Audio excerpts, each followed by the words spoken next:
It has to do with phenomena that seem to come from another dimension. Telepathy, clairvoyance, the whole psi realm, out-of-body experiences, near-death experiences, telekinesis, and the alien abduction phenomenon itself.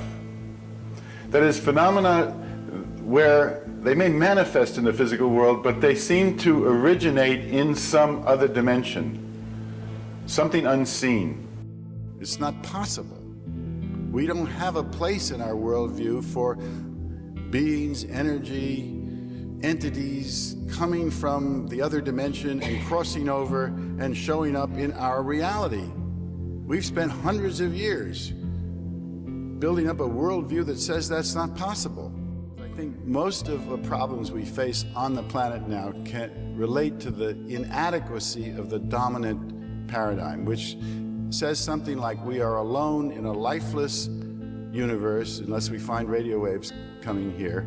The planet basically is a marketplace for us. The material world is all there is. There is no tangible spiritual world, although people may have spiritual experiences. And the divinity, the notion of divinity, is a psychological phenomenon, but it's not really about anything. One of the fundamental tenets of the mechanistic or the dualistic approach is that consciousness is an epiphenomenon of the human brain.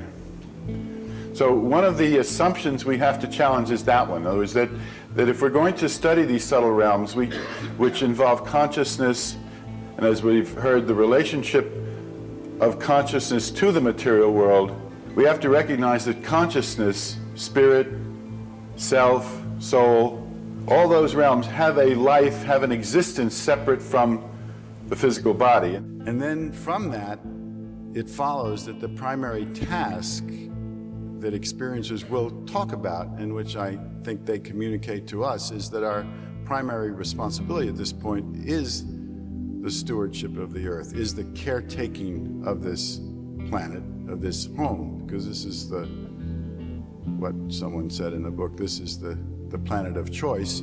As far as we know, as far as we have evidence in the cosmos, this planet is the finest creation of the divine.